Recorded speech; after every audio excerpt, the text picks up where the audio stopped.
everybody, I'm glad you're here today. I'm going to bring you some things that are really triggering my alarm buttons inside of myself, making me pay attention more to what's going on in the world. I don't know if you're sharing these same concerns, but please comment below and let me know what you're seeing in your area. And I'll tell you what's going on in my area, and we can cross coordinate and find out maybe what's going on across our nation and the world. We have brothers and sisters in Romania who comment, in Canada, in Belgium, in Australia, in South Africa. Y'all are rock stars. Thank you. Keep talking. And I will also say that YouTube often deletes y'all's comments before I even see them. I'm very sorry about that, but keep commenting just the same, and I'll respond in some way, shape, or form. If you want to email me, ginalimacharli@gmail.com, and we can have a chat-to-chat personal conversation, and those are fantastic too. Thank you for those who do that. All right, here are the things that are setting me off. There's an escalation in Europe right now, and Taiwan. I'm not clear on where the United States is going to stand yet. I'm not real sure that's going to be a gig for us. But what's going on in Europe is the Black Sea Fleet being annihilated, that headquarters, and those top officials being eliminated. That's huge. That's huge news. And I don't know about y'all, but in my house, when Mama's quiet because she's mad, everybody runs and hides, because it's only a matter of time before she turns on you and just blows a friggin' gasket. Okay? So I wonder if that is what is about to happen to us, because Russia's very quiet about all the attacks that we have had. They've had submarines sunk, that as we speak, St. Petersburg is being something. They're without power. 100,000 houses are without power there. There are eyewitness reports that there's explosions going on. There's lights in the sky. I don't know. You know, the first casualty of war is truth. So I don't know exactly what's going on, but they sure as heck are being quiet, which makes me a little bit more apprehensive. So those are the things going on that I have noticed, especially the attack on that headquarters. That was huge. Also, I will also give a shout out, and like it even matters. I mean, this channel's nothing. I mean, we're so little as it, but I'm just saying, just the same, I want to acknowledge New York Prepper. Oh my word, he is crushing it right now with the information. So tune into him, Marfugal News or Marfugal TV. Canadian Preppers doing a great job too. Monkey Works. Sometimes I feel like he's too cool for me. I don't know. I don't fit in. You know those cool people in school that you're like, I don't fit into that group. That's kind of how I feel sometimes with them. But still, great source of information. So I'm not sure what the mainstream media is reporting. My parents watch Fox News all the time, and they don't know what's going on in that regard. Sometimes there are details I know, and then sometimes there are details they know. So it's all good to cross-coordinate, y'all. Now, the F-35 disappearing. What was that? What was that, y'all? Asking the general public to please look out for this plane. I was like, what did you say? That's how I felt that day. I thought, you're kidding, right? I don't know what that was. I don't know who that was. I don't know exactly what happened. Y'all, if you do, please comment and enlighten me. I'm eager to find out. But to me, that was one of those alarm things that went off, and like, is this just gross incompetence, or is this something fishy? It smells a little fishy, stinky to me. I don't know. Maybe that's just me being a weirdo, but I'm just saying that is my thought on the F-35. Very strange. At the same time, meanwhile, in Mexico, they're hauling out their aliens. Okay, I do not understand that. I do not understand why there was this great display. It's not the first time they've hauled those little things out. I saw them. I looked at them. I thought, that looks like paper mache to me. I am very uneducated in archaeology and in that sort of thing. So clearly I have no legs to stand on when I spout off my opinion about the Mexican aliens, but I'm just saying that was odd. That was very odd. What is that? Why are you doing that now?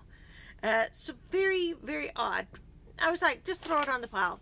Right now, there's a lot of things. There's some things I'm like, oh, wow, I need to pay attention to that. The F-35 was like, throw it on the pile. What else weird can happen? Oh, the Mexican aliens coming out in the little caskets. All right, just throw it on the pile. I have no idea why this is happening. What's going on in Albuquerque with what the governor tried to do in New Mexico? And mind you, New Mexico is 10 minutes from me, y'all. You can't carry. You can't, you can't conceal carry. You can't public carry. You can't carry for 30 days. She tried to do that. Okay, now she was shut down, all right, which I'm glad. But that was another thing. And that was about the time of all that. I'm like, what is going on? Now, I will say the thing in Albuquerque was not a throw it on the pile thing for me. It was, I've heard this before. Just for 30 days. Remember, she said that. And then I saw her in a press conference, y'all, and someone said, well, isn't this against the Second Amendment? And she said, well, the Second Amendment only stands unless there's an emergency. And I thought, I don't know what Constitution you've read, but the one I read doesn't say that. So I don't know what she was trying to do, but stay tuned because I think they're going to try it again. I don't know how, but it won't surprise me when they do. But I did find that very odd. For a little bit, before it was challenged, I was like, that's only 4 hours from me. I go into New Mexico every week, which reminds me of my Walmart that got burnt down. It was arson, y'all. It was some guy from California. No, they haven't caught him. And yes, they're going to try to rebuild it. So that's the latest on my Walmart. Oh, my word. What else can happen? Oh, okay. I'll tell you what else can happen because for once I wrote things down. Okay, the national alert on October 4th, y'all. Okay, remember, lest we forget, and I do forget a lot of stuff, but I did not forget this as I was making this video and thinking about it. Congress was given satellite phones. Y'all remember that? I don't know if that was a year ago, 8 months ago. It was within the year. Everybody in Congress be given a satellite phone. I found that odd then. I found that very odd. I've never seen that. Okay, so let's not forget that happened. And now on October 4th, we're going to have this national alert. National alert. Okay, TV, radio, phone, telephones. This is an alert from the National Broadcasting System. If this had been an actual emergency, you would have been told where to go. Yeah, I've heard it. I grew up with that. And the thing is, y'all, I was talking to my daughter last night, and I was like, man, I grew up seeing national alerts all the time on TV. All the time. All summer long. In the evening. I mean, it wasn't every day, but I mean, they tested it every other month or so. Never were we that alarmed. And I knew exactly why it was happening. I knew exactly why they were testing it. Because we might be attacked by Russia. I knew that as a child. I grew up with that. I was spoon-fed that. It was a given. And so the national alerts did not ruffle my feathers one bit. It was just part of who we were. I knew exactly where the nuclear fallout shelters were because in school I watched films. They showed us films on where to go, what to do, when the bombs fall. Okay, so that's what I grew up with. It hadn't happened in a long time. My children didn't grow up with it. So I'm talking to my daughter who's 29, and I said, the national alert on October 4th. I said, you do know what that's for, right? And she said, nuclear war? And I said, yes. Because when they did it all the time when I was a child, everyone knew it was for nuclear attack. Why else would they be doing that? Am I jumping to conclusions? Maybe. Okay, I'm not all-knowing. But my gut says that's why they're doing it. They're preparing. It's kind of a sorry attempt, but they are preparing the public for that. So that's my opinion on October 4th. Yay, they're doing something, but weird that it's now. So those are my thoughts on that. All right. Now then, I want to give you a question. I'm going to ask you a question. I ran across this on a channel yesterday, and this when I heard this question that this person asked, I thought that is one of the most valuable questions I've ever heard. And it was, when you okay, it was set up like this. You have just found out that bombs slash nukes have fallen in LA. Bombs slash nukes have fallen in New York. What are the first 10 things that you do? What are the first 10 things that you do? I thought, well, I'm a prepper and I'm not even that organized. Some of you are. Yay, please tell me. That is what I'm asking here.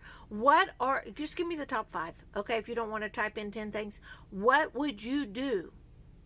The 1, 2, 3, 4, 5. And if you want to go all the way to 10, fine. If you want to go all to 20, that'd be even better.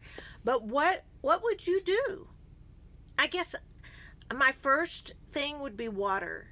But I would probably not be, it would be very hard to stay calm. But then I remembered I lived through an attack on New York. And do you know what I did?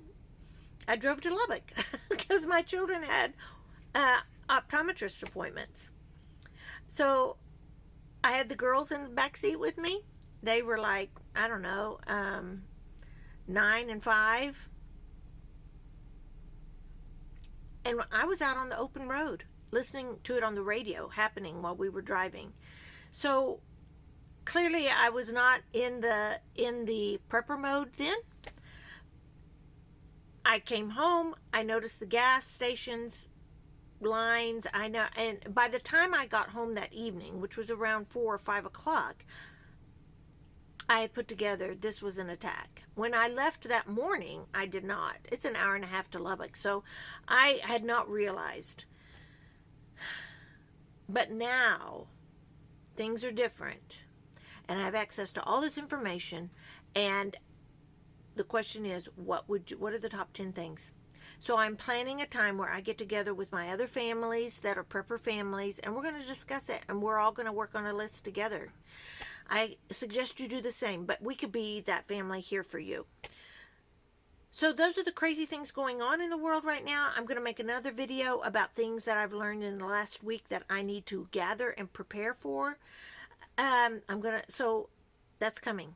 But right now, red alert, things are escalating. They are not de-escalating. Do whatever you need to do to prepare. Mainly connect to Jesus Christ and hold on to Him, because He is our salvation. And no matter what happens, He will be with us. All right. Stay safe, America. This is Gina Lima Charlie. I'm out.